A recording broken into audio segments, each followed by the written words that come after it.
আরামবাগ মহকুমা প্রগতিশীল কাষ্ঠ ব্যবসায়ী সমিতির উদ্যোগে গোঘাটের শ্রী গৌরাঙ্গ লজে আজ একটি চারাগাছ বিতরণ ও দুস্থ মানুষদের বস্ত্র বিতরণের কর্মসূচি অনুষ্ঠিত হলো। এর আগেও তারা বিভিন্ন জায়গায় নানান সামাজিক কর্মসূচি করেছেন। এদিনের এই কর্মসূচি থেকে প্রায় 2000 চারাগাছ ও 250 জন দুস্থ মানুষকে বস্ত্র বিতরণ করা হয়। এই বিষয়ে সংগঠনের একজন সদস্য জানান, তাদের এই সংগঠনের মূল উদ্দেশ্য হলো তারা শুধু ব্যবসার জন্য গাছ কাটেন তাই নয়, সমান তালে তারা গাছ লাগানোর কাজেও নিজেদেরকে নিযুক্ত করেছেন। শুধু তাই নয়, এছাড়াও নানান সামাজিক কর্মসূচির মাধ্যমে তারা মানুষের পাশে থাকতে চান, এই বার্তাই তিনি সমাজকে দিয়েছেন। ও পরবর্তীতে তিনি এও জানান, পরবর্তীতে তাদের রক্তদান শিবিরের আয়োজন করারও পরিকল্পনা রয়েছে। এই কর্মসূচিতে দিন উপস্থিত ছিলেন বন দপ্তরের আধিকারিক সহ সংগঠনের কর্মীরা ও অন্যান্য ব্যক্তিত্বরা। এই বিষয়ে তারা কি জানাচ্ছেন দেখুন বিস্তারিত। 24 আওয়ার্স আরামবাগের রিপোর্ট।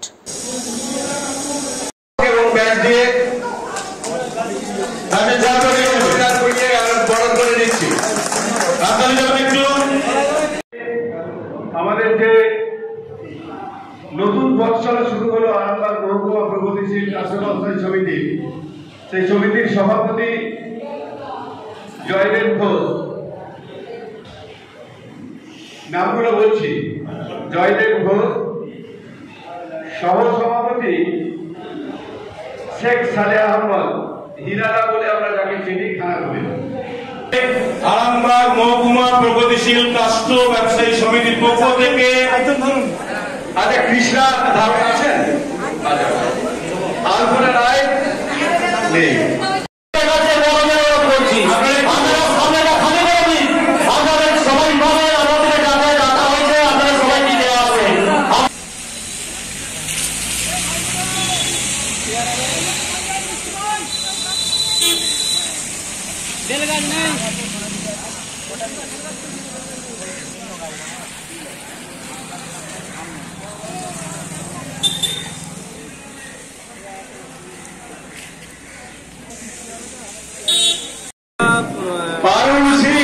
প্রগতিশীল কাষ্ঠ ব্যবসায়ী প্রশাসনিক ব্যবস্থার সাথে নিয়ে রাজ্য সরকারের সাথে তার যে নিয়ম কানুন, সেই নিয়ম মেনে বিভিন্ন ছোট ছোট কাষ্ঠ ব্যবসায়ী গোটা মহকুমায় যারা আছে করে যাতে সরকারি নিয়ম কানুন মেনে তারা গাছ লাগানোর কাজ করতে পারে, সেই জন্যই আজকে তারা একটা সভা অনুষ্ঠিত করেছে।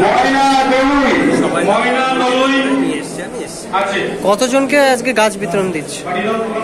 আরো 1600 গাছ আজকে বিলি করবেন। তার পাশাপাশি 4 বছর আগে আমাদের এই সমিতির শুরু হয় আরামবাগে। এই 4 বছর ধরে সমিতির কর্মকর্তাদের অসহযোগিতা, দুর্ব্যবহার এবং বয়সজনিত কারণে যাই বা হোক, এইসব কারণে আমাদের সমিতিটি প্রায় মৃতপ্রায় ছিল। সমিতির কোনো কাজকর্ম হচ্ছিল না। তারপর আমরা সমিতিটাকে নতুনভাবে তৈরি করার উদ্দেশ্যে 4 আগস্ট আরামবাগ রবীন্দ্র ভবনে একটা মিটিং করেছিলাম, যাতে আমাদের সমিতিটাকে আমরা সুন্দরভাবে তৈরি করতে পারি।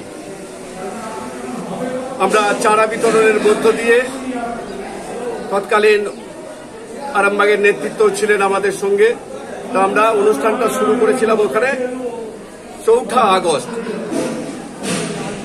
আমাদের ওই কর্মকর্তারাই ছিলেন, যেটা আমাদের প্রথমে শুরু হয়েছিল, যে কর্মকর্তারা ছিলেন সেই পদে, তারাই ছিলেন সেই পদে। এইসব কারণে আমরা আরামবাগে স্থির করলাম যে আমরা পুরসুরা একটা নতুন করে মিটিং করব এবং ওখানে আমরা আমাদের সমিতিকে নতুনভাবে গঠন করার একটা প্রক্রিয়া শুরু করব, যাতে দুস্থ যারা আমাদের কাঠ ব্যবসায়ী আছেন, আমরা সবাই নিম্নবিত্ত মধ্যবিত্ত ঘরের ছেলে, আমরা কাঠ ব্যবসার সঙ্গে যুক্ত, যাতে আমরা সবাই মানে নিজেদের রুজি রুটির ব্যাপারটা আমরা করতে পারি। প্রগতিশীল কাষ্ঠ ব্যবসায়ী সমিতি, সেই সমিতির আজকে প্রতিষ্ঠা দিবস। এখানে অনেক নেতৃত্ব আজকে এসেছেন। আমাদের আরামবাগ পৌরসভার চেয়ারম্যান ছিলেন আমাদের গোঘাট 1 নম্বর পঞ্চায়েত সমিতির সভাপতি, গোঘাট পঞ্চায়েত প্রধান, উপপ্রধান, খানাকুল রামমোহনের প্রধান সাহেবা এবং বহু নেতৃত্ব আজকে এসেছিলেন এবং আরামবাগের বনাধিকারিক মাননীয় আশরাফুল মহাশয় উনিও এসেছিলেন এবং উনি ওনার মূল্যবান বক্তব্যের মধ্যে দিয়ে আমাদের পথ চলার পথটাকে সুগম করে দিয়েছেন যে আমরা চলা আমাদের এবং আমরা বৃক্ষরোপণের মধ্য দিয়ে আমাদের এই পথ চলা শুরু হয়েছে। এখন আমাদের বস্ত্র বিতরণ অনুষ্ঠান হচ্ছে। আমরা প্রায় 200টা বস্ত্র আজকে আমরা দান করছি। এটা মানে আমাদের সমিতির ক্ষুদ্র সামর্থ্যের মধ্য দিয়ে আমরা গর্ববোধ করছি যে আমরা এটা করতে পারছি।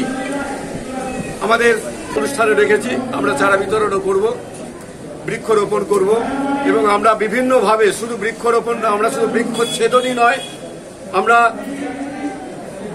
সমাজের কাছে এই বার্তাটা দিতে চাই যে আমরা শুধু গাছ কেটে সমাজের দূষণ বা পরিবেশ দূষণই করছি না, আমরা একটা গাছ কাটলে 4টে গাছ লাগাবো এই অঙ্গীকারও করছি এবং ইতিমধ্যেই আমরা আমাদের এই অঙ্গীকারের কাজ শুরু করে দিয়েছি। আমরা বিভিন্ন জায়গায় আমাদের বৃক্ষরোপণ অনুষ্ঠান শুরু করেছি।